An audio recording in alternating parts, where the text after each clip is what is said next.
We'll get started.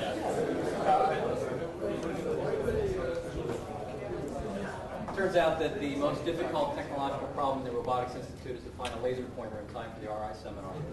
But Carol Ware and Vicki Martin came through for us at the 11th hour, so Terry should be set with that. I guess the second most difficult is finding a working Ethernet cable so that we can do the first live webcast, I guess, of an RI seminar. Is that right, Brian? Today. Good. So it's my pleasure to introduce Dr. Terry Huntsberger. He's a principal member of the Robotics and Mobility section at the Jet Propulsion Laboratory. Since he's been at JPL, he's worked much in the area of rover technology and also in the Mars science return, or sample return rather, mission that he's going to be talking about today. Among the projects he's worked on is the CliffBots project, which has robots cooperating with one another to scale cliffs.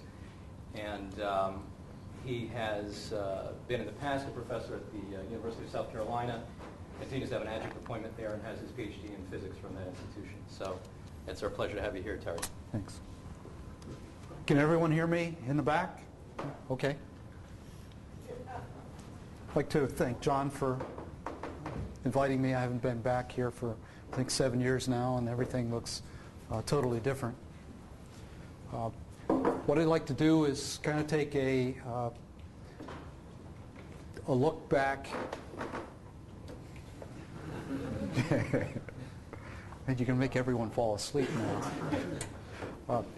I'll look back. The Mars sample return and discussions about Mars sample return has been in the planning stages since probably the mid-'80s. And essentially, I think you'll see a little bit about what happens to these kind of processes with NASA. In general, it's endemic with NASA that you go pretty far into a project and then they shift direction on you. And you're usually left holding the robot after that. So there's a couple of different concepts for sample return, as well as the underlying aspects from the science standpoint, as well as the logistics of actually putting something like this together. It turns out that Mars sample return is an extremely expensive mission, and I'm talking $5 billion. There's no way that the United States could probably do something like that alone. So you'll see that there's an international team coming together now to try to get this actually flown.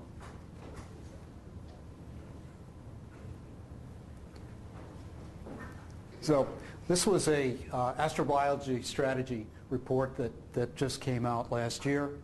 And basically it's saying that one of the stumbling blocks to get this kind of a mission actually flown has been basically the risk and the cost. Risk, you can kind of take a technology standpoint of trying to mitigate that risk, but as far as cost is concerned, you don't have a lot of control, and the longer we wait, the more costly it's going to be. It's not like the inflation rate is leveling out anytime soon. So at the heart of this whole thing is something called habitability. In other words, the sites that you pick, because it's a $5 billion mission, you want to make sure that those are the right sites. Now, what do we mean by the right sites? It's the sites that, from the science standpoint, could possibly have supported life in the past. There's currently no evidence for life on the surface of Mars as of this time. Keep in mind, and I'll show the map a little bit later, it's a very spotty sampling that I'm talking about. It's not like we've covered the whole surface of Mars with planetary surface assets. So let's look at the why. This is a early look at life on Mars by Edgar Rice Burroughs. The John Carter series, and the Princess of Mars. There were 6 or 7 books in that series. It was pulp fiction, and Barsoom was the basically the civilization that was there, and Surprisingly enough, well, maybe not so surprisingly enough, a lot of the MIR targets for a certain stretch of time were related to things derived from the Princess on Mars and any of the other things. So it's generally the target naming that's used. There's a whole list of names you're allowed to use, but then the scientists always come in and kind of supplement that list with their own visions of what it should be. So conditions for life, this gets back to the ability of a particular area to actually support something, and I'm only going to concentrate on one of these areas. Obviously, the energy sources have to be there. If there's no sunlight or some source of energy for these systems, they're never going to occur, and if they do occur, they're going to basically die out very, very, very quickly. Also, the nutrients that are necessary for putting these biological entities together have to be there, and access to environments. Now, it turns out that the underlying key to this whole thing is the presence of water. In other words, if there was never water there, and there's not water there now, the chances of actually finding a lifelike species are not going to occur. Now, this is the consensus of a lot of the astrobiology community. I won't say it's universal. There are some factions of the community that basically say life could have occurred in the absence of water, and it would be a totally different a chemical base for that kind of life. Now, this actually affects the kinds of instruments that you're going to fly. As I mentioned, finding the right sample is the important thing here. The rest of it, in some sense, are engineering details. I know that sounds an easy way to slide it off, but we have good technologists and engineers throughout the world that can solve a lot of these problems. So, is there water on Mars? This question, I would say up until the landing of the Spirit and Opportunity, the Mars exploration rovers, was fairly open. We had some remote sensing from the global surveyor that seemed to indicate that there might be water on Mars. And until you actually get down there and touch it, you don't really know. Chemical signatures from space, especially from orbit, are particularly difficult to interpret. There's a lot of mitigating circumstances that can make an actual signature hard to figure out. Now, what they have been doing with the Mars exploration rovers, they've been doing tandem experiments with the Global Surveyor and now the Mars Reconnaissance Orbiter, where they take the sample on the ground and they compare that to what they see from space and see if the signatures are the same sort of a chemical composition. And that has proven out you keep in mind the resolution of the sensors that are flying around are a lot wider space. It's kilometers of coverage per sample versus an actual centimeters and millimeters. So this just came down last week from Phoenix. They've seen water frost, and they know it's water because one of the other instruments on the Phoenix lander actually found the signature of water. This is the MECA instrument. And this is false color, by the way. If you look at the real images, it doesn't jump out at you in blue as in the presence of water. But they tracked this over time, and the frost appeared and disappeared based on the diurnal cycles, and it had the right signature. Now, something that could have happened if they hadn't had the other instrument to verify it, this could have been CO2, basically acting like frost, so to speak. Lots of CO2 in the atmosphere, and it is coming out. This is in the North Polar region. Phoenix was a 90-day mission. It's still going strong. It's just been extended to December. Unfortunately, what will happen in December is the sun will go below the horizon and we won't have any solar power anymore. So it's expected that the science instruments will still be working, but the lack of power is going to shut this mission down. This is something taken from orbit, and basically this is a shot taken in December of 2001, and this is a shot taken in September of 2005, and it's the Mars Global Surveyor. This area right here has, and this is a zoom in of that, has some kind of a fluid flow. They don't know really what this is. It's a big argument. Is it CO2 or is it an actual water outcrop that's bursting forth here and flowing down? Unfortunately, we're nowhere near this area with something that could actually go there and figure this out. We have to rely on a remote sensing instrument for this. This just came down yesterday. This is evidence of what are called deformation bands, and it's basically the flow of water among bedrock. And what it does is it distorts the channels, and you can actually see these signatures now in the system. HIRISE is one of the instruments on the Mars Reconnaissance Orbiter, and the resolution, pixel resolution on that is at best around 30 centimeters, which is pretty good for an orbiter. We've been using it, by the way, for navigation. In other words, previously, the only view that you really have of the planet is low resolution, like Mars Global Surveyor, or what your cameras can see.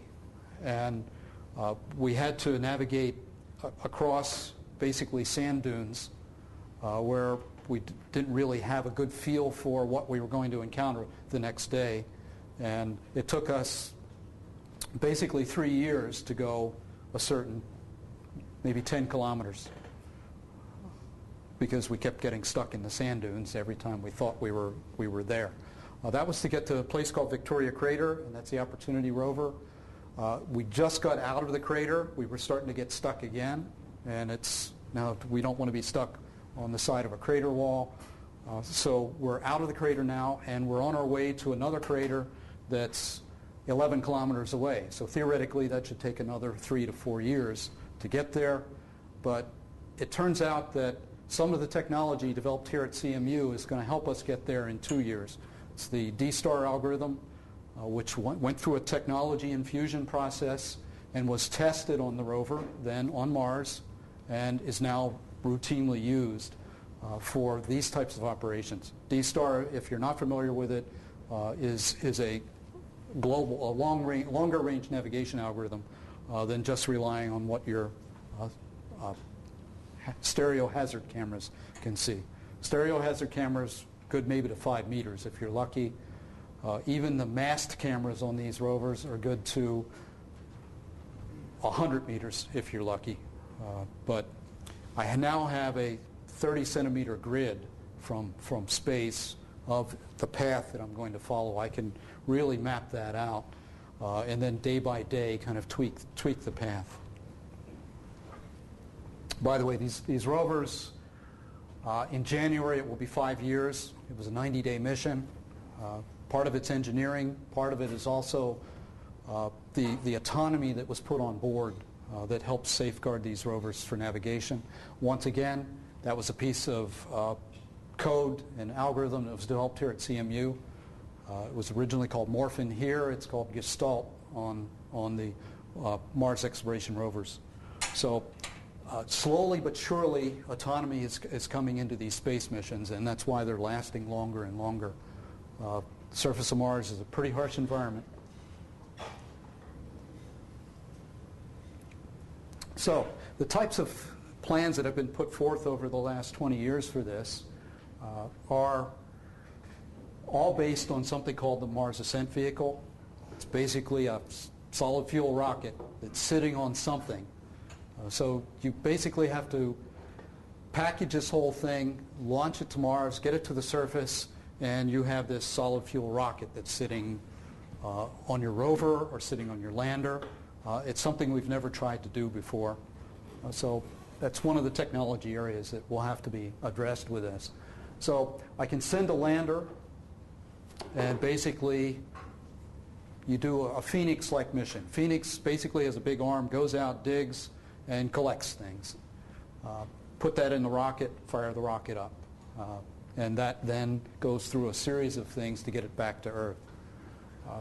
The other possibility is to put the rocket on the rover. This, in some sense, is kind of detrimental to the rover when the rocket launches, unfortunately. If your rovers are going to last 4 to 5 years, you don't want to blow it away after the first year on the surface. Another aspect that can be done is to basically launch a pair, like we've been doing, of the lander and the rover, and the Mars Ascent Vehicle is on the lander. So you can do the Phoenix. You can also go out with a rover and collect samples, bring them back and put them on the rocket, and then run as far away as you can before you launch that rocket. So this is one of the approaches that's kind of gaining, I would say, in credibility for this part of a mission. Now, what would be the difference between these two? It's cost. In other words, this is an easy one, so to speak, but I'll show you in a moment what the science community wants is as wide a sample set as they can get, because they don't just want to characterize presence of life, they also want to look at the geological history of the planet. This can do what it can reach, and that's about it, whereas something like this can roam kilometers away and come back. There's another aspect that could be done here. It's called the Sample Return Rover or the Cache Recovery Rover. Currently on the Mars Science Laboratory, which is to launch next year, there's a cache container. In other words, it's like you have a little collection bag and you put the rocks in as you find them. In this case, what you would need to do is design a rover that's able to run up to that dead rover many years from now, grab that cache container, kind of store it, tuck it in, get it back to the Mars Ascent Vehicle on the lander and get it in there. The key to this is compatibility between the systems, obviously. It turns out that the cache container was designed, and I'll have to say, on a shoestring budget. The Mars Science Laboratory is probably close to a $2 billion mission. They probably put a couple $1 million into this cache container. So the possibility of designing a cache recovery rover is kind of remote because you have all the interface issues of that cache container. In addition, it's only collecting samples and putting them all in the same place. It kind of takes the whole aspect of, I got a sample from here and I see this, and I have a sample from over here and I see this. What's happened in between these two sites? Because now everything's kind of just mixed together. I'm going to miss it, but about how much material are you talking about returning? It's about 500 grams. So it's not a lot, but if you look at previous studies that have been done with the meteorites that we have here, 500 grams goes a long way. Now that 500 grams, by the way, isn't just rocks. It's also dust. It's drilled samples. So it's a different type of mix. So this MSL, they can't. It's an open container, so you can't throw dust in there. You basically are stockpiling rocks, or I guess pebbles. If you're talking about 500 grams, it's not rocks really. Yes. If you're trying to mitigate the sense of putting everything in the same container, would that necessitate a heavier container for it when returning and feed into your weight budget for samples? It definitely does, and the studies that are ongoing right now, that's a big concern, because every kilogram that you put into that launch vehicle is more expensive to get it up there, and by the timeline that these things will actually happen, I think the boosters are going to be very expensive. Now the boosters are $90 to $100 million. So anytime they do a mission concept, that's part of their budget. There are programs in NASA where it's the overall cost of the mission, it doesn't include that, some of the smaller missions. By the way, let me reinforce this on my comments about this. It's from I guess it's from a person who's tried to do this in the field, and I know how hard it is to run up a rover and grab the cache. And it has to be designed for that versus a after the thought. This was the 1995 view of the Mars sample return. Basically, there's a whole thing that's been done here. The Russians bought back three samples from the moon back in the 70s, totally autonomous. It took them 14 tries to do it, but nonetheless, they were successful.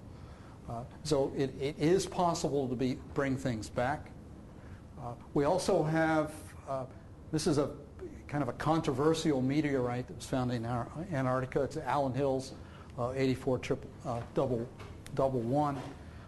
This was the one that a number of years ago they thought they found life in it, and there's been a constant controversy back and forth on, is this really evidence of life, or is it a process that could be defined as in an inorganic method? I think the jury is still out. And what this in some sense indicates is, even if we do get the sample back, are we going to be able to decide whether there was evidence of life there or not? It is questionable. We do have better instruments here, and by the time this goes off, it's hard to say what the sensing instruments are going to be for this type of an application anyway. You can see they were really optimistic about this launch date. It was a 2011 launch and a 2014 return. We'll see that has definitely drifted out. Also, what do you need to actually pull this off? You'll notice that there isn't really any rover-like aspect. Back in '95, we still hadn't flown the Sojourner rover. So Sojourner rover, by the way, was just a add-on at the last minute, basically a technology demonstration. It was the '97 mission was all about the lander, the Pathfinder lander, and it was so successful for a technology addition. That's what led to the Mars exploration rovers that are now on Mars.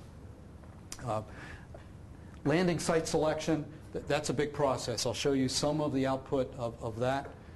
They basically start with hundreds of sites, and they use all the available information then to try to figure out what are the best ones, because they ultimately have to get down to one out of those hundreds. By the way, they're down to 7 now for the Mars Science Laboratory, and we're a year out. So that will probably go down to 3 and then down to 1. Getting the laboratory instrumentation miniaturized and on board. As I mentioned, one of the problems with this whole process is I have to have something that's on that rover or on that lander that can actually grab a sample and look at it and say, well, this looks pretty interesting. This is one of the ones I'm going to cache, versus just throw it to the side. Finally, there's getting the stuff down here on Earth. As I mentioned, this is still controversial, and the whole scientific community of the world has thrown everything they can at this to try and decide yay or nay on the presence of life with that. So this was done in '95. And you'll see that there's probably a kind of a fatal flaw at the very end of this with the return. So this was put together by Johnson Space Center, and you'll probably see why by the end. Johnson Space Center is the manned system. And it was done in '95, so the concept of a rover didn't exist back then. If you've seen some of the animation that was developed for the Mars exploration rovers, you'll see a little bit of an overlap here. As I say, this came back in '95. So the aspect here is to have a vehicle that's able to steer versus just coming in on a trajectory, which is what we do now. So this vehicle basically is able to look at sights as it's coming in and steer itself. Now, back in '95, that was pretty ambitious. We're about to fly that this year with the Mars Science Laboratory.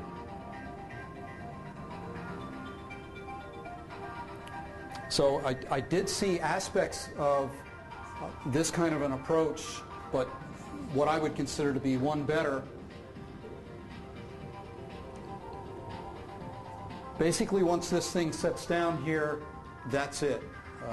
What I saw down in the high bay is something that basically has these kind of capabilities, but it's able to move around and still get those samples. So it's kind of the combination of two of those things.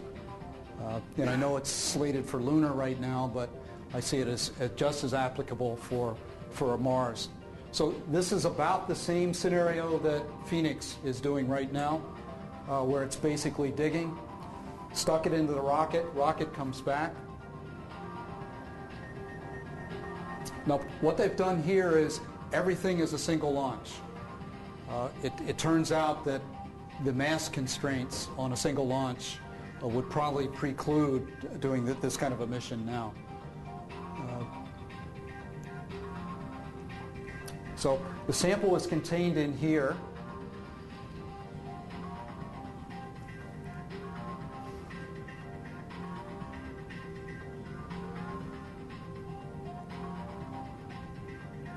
Also, this is mid-90s technology for deployment.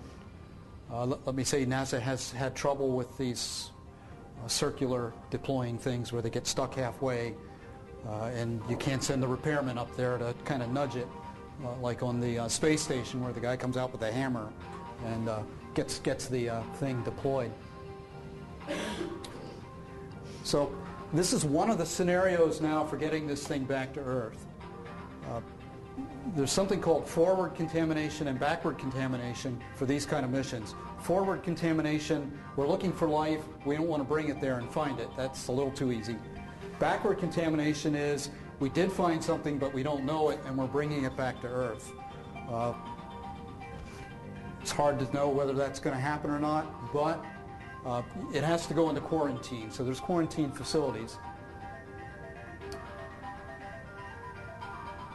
So in the 2011-2014 time frame, this may have been an option. You'll notice this vehicle here. It probably isn't going to be here in 2014. I mean, they're arguing about whether it should be here in 2010 at this point. So essentially what they're doing is they're quarantining it in the payload bay of the shuttle. And it's going to be a double barrier. They really do want to seal this and then rely on the shuttle to get it back to Earth. That's one of the mission concepts if you have the shuttle available. It's a reasonable way to do it. They've talked about bringing it to the International Space Station and building a quarantine facility there as well. That would be another one of the options. As I say, the International Space Station, you have to have all the instruments to the Earth that you were going to actually put into this thing to try to do the analysis. So this basically goes into a hangar then, get the container out, and they process it.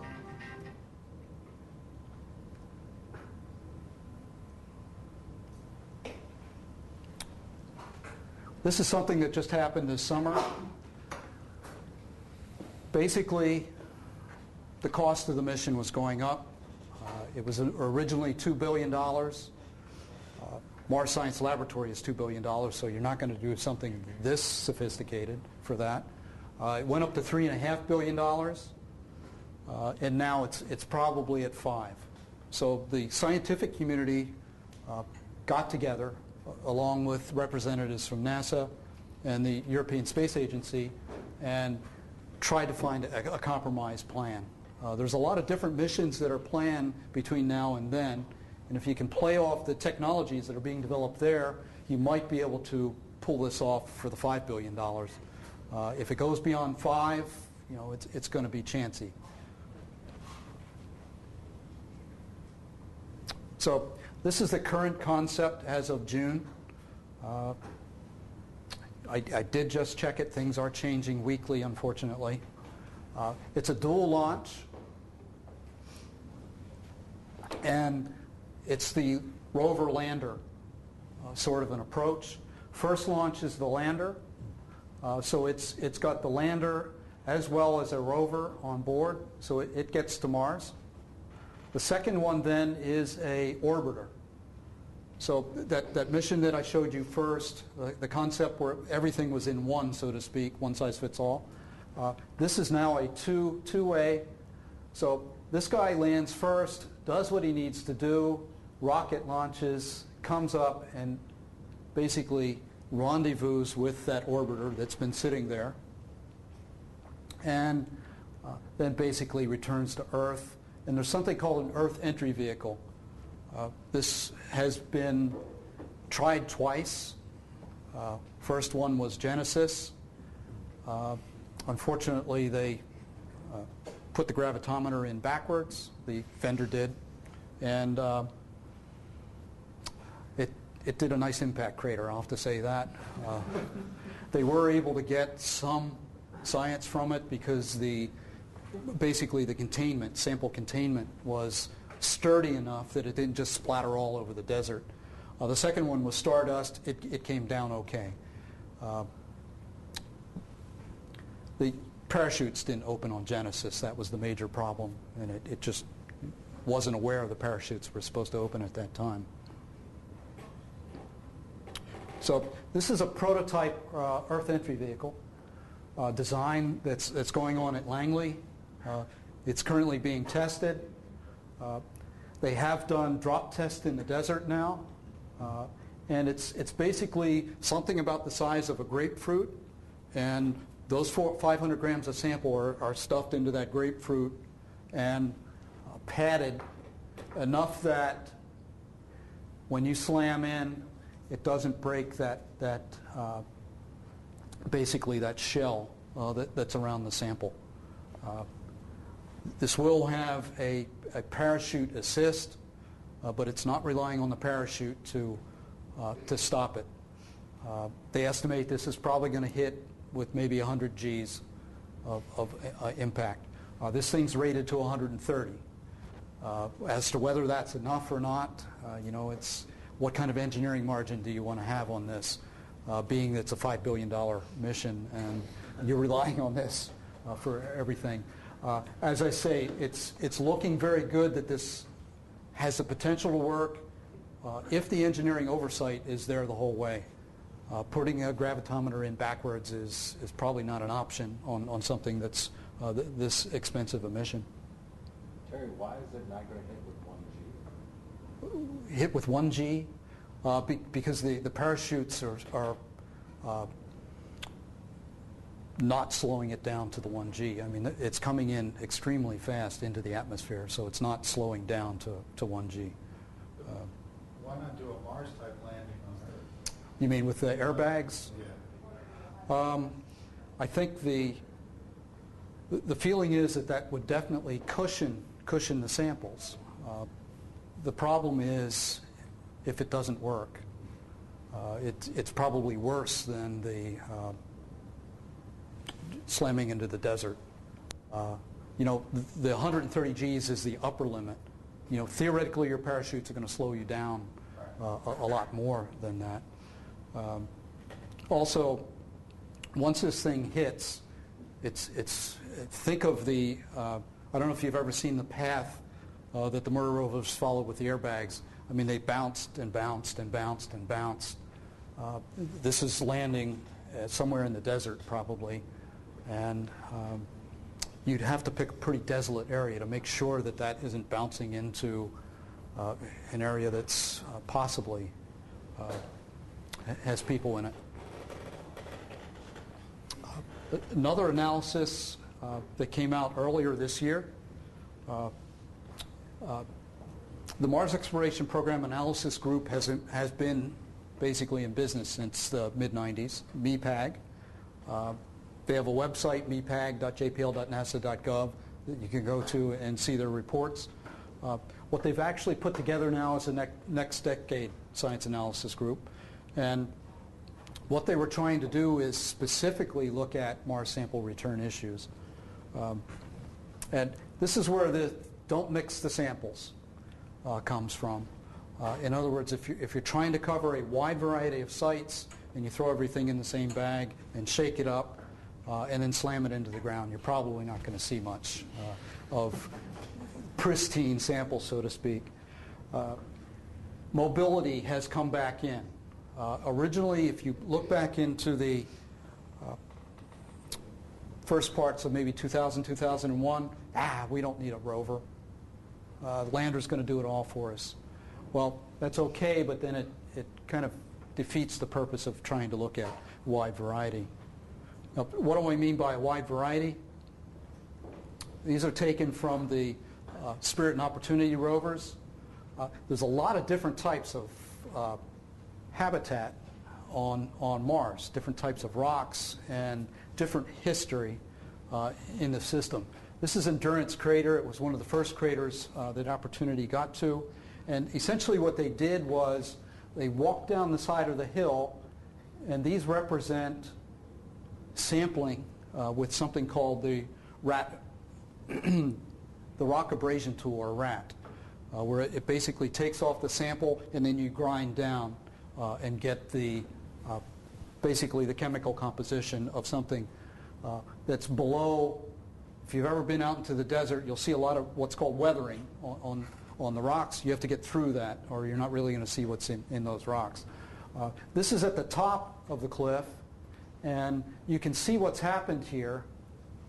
Basically, there's a whole history of different chemical variability on a number of different chemical types as you walk down the cliff.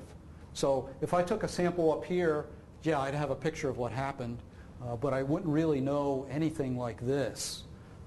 So that's the multiple samples aspect.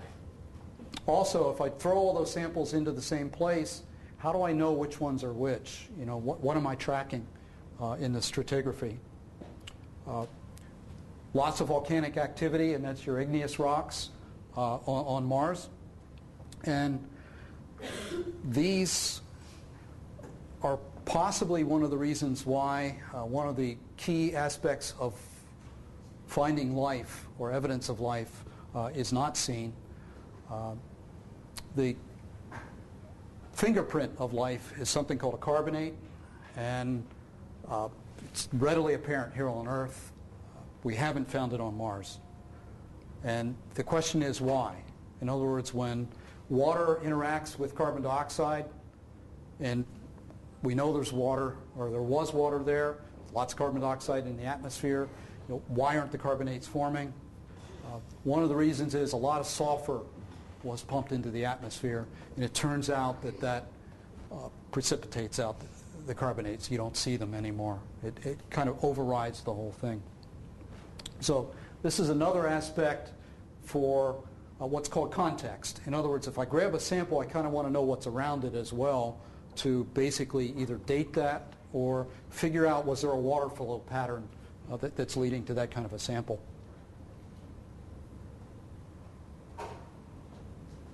Hydrothermal. You know, we haven't seen hydrothermal vents on Mars.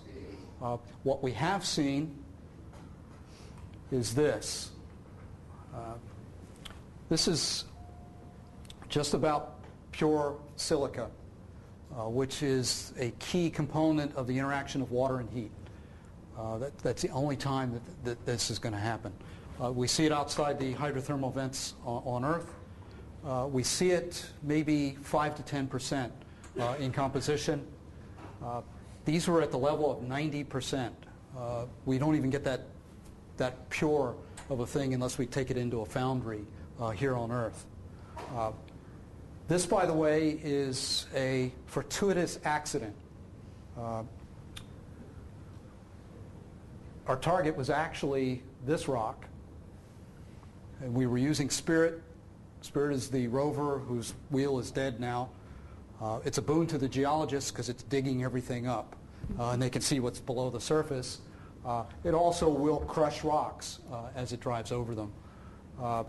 One of the CMU grads and myself, Ashley Stroop, and myself were the rover drivers on this day. We were attempting to go here. There is a slope here. Rover slipped, didn't make it to the target of interest. Proceeded to grind, basically going back and forth, dragging the wheel over that rock. Broke it open, and here is this, just popping right out for the scientist.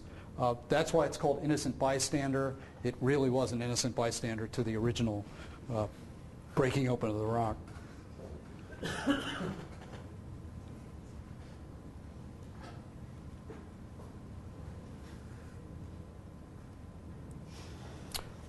This is stuff that's happened on the interface between water and rocks. Whether the rocks are heated up, and that leads to the silica, or if it's under low temperature. And this is some of the sites on Mars where they're starting to find basically this interaction of volcanic rock that's in some sense cooled down and then interacts with water. So it's a relatively low temperature, not like an active lava flow. And once again, another sample. By the way, these samples are spread all over the surface. You know, we've driven 11 kilometers, so these are not all localized in the same place. Very, very wide coverage. This is another example.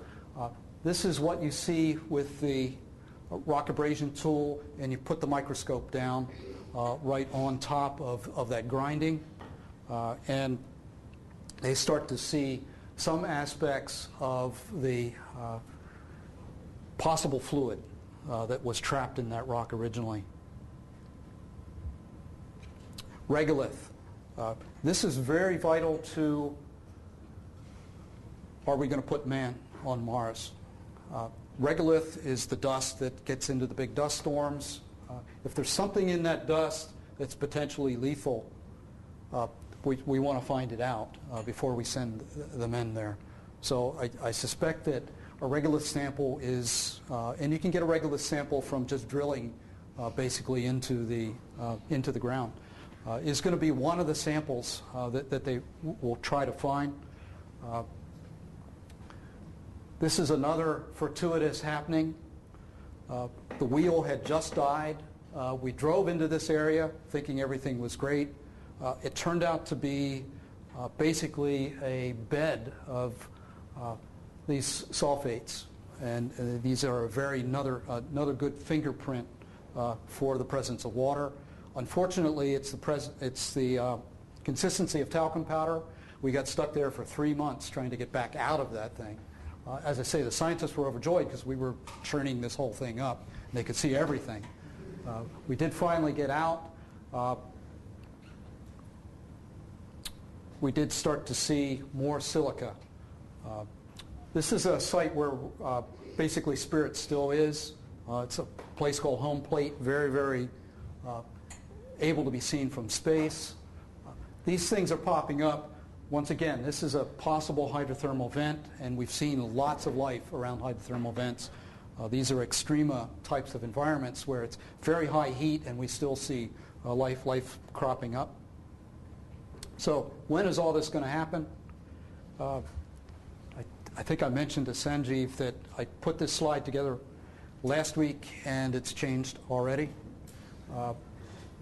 There are missions called scout missions. These are relatively lower cost missions. This was slated for 2011. The one that was selected is an orbiter. It's an atmospheric study for Mars. It has now moved to 2013, so I don't know if that means everybody shifts down like the Mad Hatter's Tea Party, or if this still keeps going on. A lot of it's going to be based on funding. The ExoMars from the European Space Agency is supposed to basically launch and land in 2013. Mars Science Orbiter is on the books, but no one signed the check yet for that. These are scout missions that may be set up for the 2016-2018 time frame.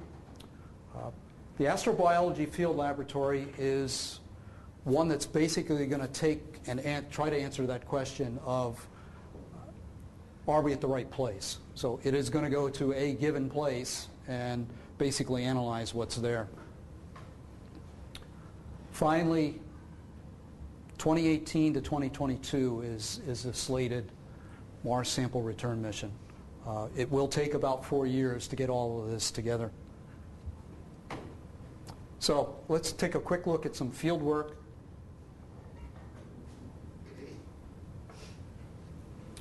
What's in yellow are the areas that we've previously been to.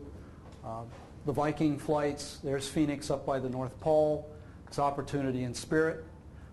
These are the 7, quote, winners now for the Mars Science Laboratory site. I'm just going to take a look at 2 of these very quickly.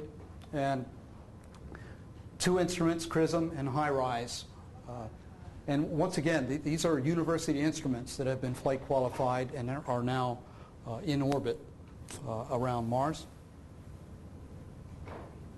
So this is one of the sites, and it's basically, there was an impact crater over here, and it cracked open the surface, and the deformation then, clay is one of the fingerprints of possible life. So how did they figure out there's possible clay there? They've looked at some things. Now, this just came out basically 2 months ago. Very controversial right now. Basically, the group has said that, and there's that trough that I was talking about. All of these spots here, remember I said that carbonates are the fingerprint for life. All of those are carbonates. Carbonates by analysis of the CRISM data. So it's, and they said they didn't get an exact match. So as I say, this is open for interpretation now. Is this a carbonate-rich site? Should we go there for that reason? That's going to be decided probably in the next couple months if this basically, if the analysis stands up. Another one of the sites. What type of instrument is CRISM? What type of instrument? It's a hyperspectral. I think they have 6 infrared channels. So they're combining all that information, which makes it harder in some sense to interpret what they're seeing.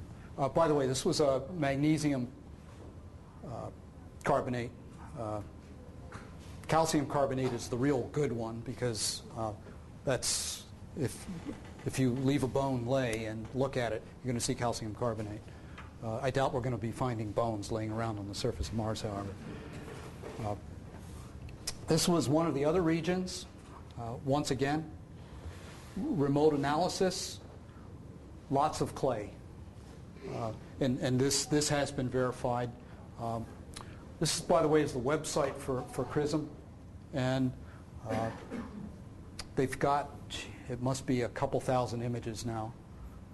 Mars Reconnaissance Orbiter is such high resolution, and they're just pumping the images out now. It's going to be decades before they finish analyzing these things. Some quick instrumentation on the Mars Science Laboratory. There's 2 of them, the so-called Chemin, as well as the SAM units. Both of these units went with us on a field expedition over a 2-year span called A-STEP, and it's Astrobiology field analogs here on Earth to kind of test the instruments for Mars. Both of these are flying now in 2009. So SAM is coming from Goddard. It's Paul Mahaffrey. And it's basically looking for pure chemical signatures. Chemin is an X-ray spectrometer. Basically, you get the sample in there, and it's been crushed up, so it's a powder. You shoot an X-ray through it, and you have a CCD camera. And it's the diffraction pattern that comes out of that. This finds many, many of the things that are necessary as the signatures. I'm going to quickly go through this. This is some work that we did under the A-STEP program. And this is the CliffBot system. So you've got the instruments here on the outside of the arm. It's a microscope, a UV fluorescence spectrometer, and a sample acquisition device. Its best, I guess, has been an 84-degree slope right now. That's almost free hanging, and that's where we stopped. Free hanging, you don't have any control anymore. This basically has tethers that are up at the top. It's driving on the cliff just based on frictional contact. The tethers are to stop it from tumbling down the cliff. You had a question? It appears you successfully found water. Oh, yeah, it was pretty easy. We successfully found life, too, surprisingly enough. So this is where Svalbard is. That's North Pole. So it's up there. And you go out on an icebreaker, and it is probably the best analog site on the Earth. All those different types of things that I showed you from Mars, you just go over the next mountain and there's that kind of a site, and over the next mountain and there's that kind of a site. It's the most amazing mix of different types of geological sites that I've ever seen. This is the team. That's Ashley Stroop, CMU grad. And basically, it's a very tight team. This is one of the sponsors, Marilyn Vogel from the Carnegie Institute of Washington. 4 people in the field. And things sure do get strange when you're in those kind of climates. Things that worked even on the icebreaker don't work once you get out there. Especially batteries. Batteries are the bad ones. This is the team in 2008, down to a team of 3. This is probably bare bones. They do look like they're having a good time, though. So, cliff traverses as well as actually getting the samples is important. The important thing that we were testing here is not can we get up and down cliffs? We know we can do that now. What we were trying to do is say, if we come up with a sample cache container, can we keep it biologically pure? So, example 1 of the cliffs. This is the view from the front has cams. It's just about straight down there. Some of the color microscopic imager. This is very low res compared to the instrument over here. And this is the UV fluorescence spectrometer, basically miniaturized from something about this size down to something that fits on the end of an arm. So it's a contact instrument, and it does use the fluorescence to pick out the biological signatures. This is the sample cache container. One of the things that you want to do if you're actually digging is to go to this site, get something, but then not take that something along with you when you go to the next site. So you need some kind of a mechanism for stopping what's called cross-contamination. In other words, you keep it pure, there's no cross-contamination going on. So these are sterilized, but then there's a removable scoop as well. So this is a sterilization process, both the interior and then a foil top is put on to keep it pristine. This would be a biobarrier like was used on Phoenix, where it it basically sealed it in. When they were ready to do the sampling, they basically tore that barrier. So they basically do the biological sampling before and after the test. So there's the removable scoop. So this is basically an autonomous procedure. Go out, get me a sample over there, and cache it for me. Single command. So it's basically got to open that scoop box, get the scoop out, get the sample, and then detach the scoop and go on for the next one. And then close the container to seal it. These are two of the measurements, ATP and LAL. Unless you're a biologist, you probably aren't that interested in this, but there's a set of testing that can be done to verify before and after. Thing to keep in mind here is this is background level, this is after the sample. So it kept it clean, and it showed it up both sides, both types of instruments. This is, since we're looking for ways to find life, this is kind of a Men in Black shot. You're in the middle of the Arctic, there's polar bears running around, and here you are getting into black suits and going onto the shore. That's Ashley, Paulo, myself, and Mike Garrett. And I'll have to say that right before the shot was taken, they were on their way, and the people on the boat were saying, wow, what's going on? They looked around, and there was the bear just kind of sitting there waiting for them to land. So we went to another site. In summary, it's probably the 2018 to 2022 time frame. In other words, it's the current estimate is it's not going to happen before then. And with this slip of the Scout mission, it may even slip beyond that. That's a long term. Now, in some senses, that's good because there's a lot of technology that needs to be developed to actually pull this off, and that's what needs to start now. NASA essentially needs to start looking at these plans and saying these are the technologies we need.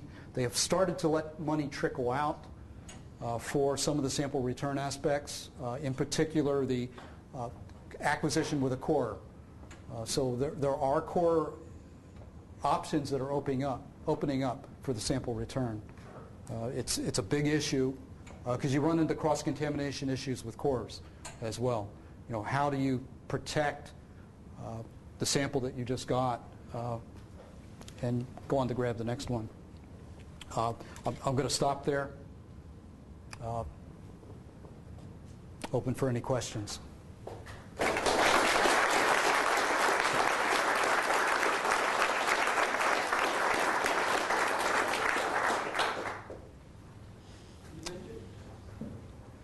You mentioned core sampling as well as scoops for flip-flop. Would you envision both types of sampling methods on a mission to capture the variety, or do you think one would work to capture all of the things that you're looking for? Well, we have an extension to that, another 3 years for exactly that.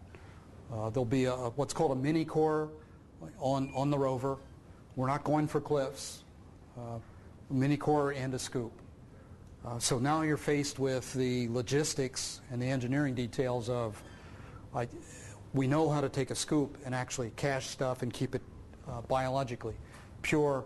Now you have the issue of basically these cores are hollow tip drills that collect a little tiny core sample, maybe a centimeter in diameter. The rock gets broken off and it gets encapsulated. So now you have a different type of a sample handling process that has to occur. So as I say, once again, they're starting to look at the technology issues that are associated with this because it's an exceedingly complex mission. Yes? The Phoenix mission, one of the surprises was how clumpy the regolith dust was. Do you have any insight into why? Is it static? Is it no, crystalline? it's let me say that the engineers warned them about this. If you pick up very cold soil with water in it, it's not like it's magically going to say, well, I'm not going to stop clumping. No, it clumped, it froze to the arm, and it's like, trying to get rid of it. And that's essentially what they did. They basically jiggled the arm, and it finally dropped into the instrument. It's the liquid content. It's the water content. And if you think about another thing that's associated with that, imagine you have an instrument that you dump this stuff into a hopper and it processes it. You now have this water content in that sample, and it's going to sublimate probably inside your instrument and just stick to everything. So it's dealing with icy soil is a big problem, and icy soil is exactly what you want to get. So let me say that that's an issue that has not been adequately addressed right now. There's things like, well, just bake the water out. Well, but that's basically goes against the whole thing you're trying to find if you heat it up so the water's not there anymore. Yes? Why does MSL have a cache if you don't plan to do something? Well, it's to, let me put this diplomatically, it's to give you the possibility of looking at a cache retrieval process. It was added so late to the mission, however, that the design wasn't driven by a potential return. And I suspect it will be perfectly good on the mission, and it will cache rocks. But I don't know if we're ever going to be able to return that. Because in some sense it means I have to land close enough to get up to that rover and grab it. And then figure out how to cache it myself. Basically, if you look in detail at some of these plans, they say there should not be a single point of failure here. Don't rely on that cache for getting something back. Have the lander doing something as well as a rover with its own sample acquisition process. Doing stuff on Mars is pretty risky. Yes? So miniaturized and automated instrumentation has made tremendous progress, in part due to pressure from you guys, I mean, starting with the Viking lander, which was unbelievable for the time. Right. So what is it that you will be able to do, bringing samples back, that you couldn't do by putting a little more lift weight on the vehicle that you sent out? Well, let me say that I'm not an expert on the wide variety of instruments that they can bring to bear. SAM and Chemin are two, as I say, that have been miniaturized, that have been used for this kind of process before. Scanning electron microscopes, I don't think we're going to miniaturize them to the stage that we need here. I may be wrong. As I say, I'm not as familiar with the instrumentation part of the field. The issue there may be more the sample preparation than the instrument. Yeah, it's Chemin, for example, they basically grind this to a powder. As soon as you grind something to a powder that's at fine electrostatic aspects, and then it clumps. So they have a whole scheme now for unclumping it. It's almost like rotating it, but it's not really rotating it. It's using another process, not a mechanical process. So it's things that you couldn't have foreseen until you actually tried it in the field. It looked great in the PowerPoint slides, but as soon as they tried to engineer it, the dust would not cooperate.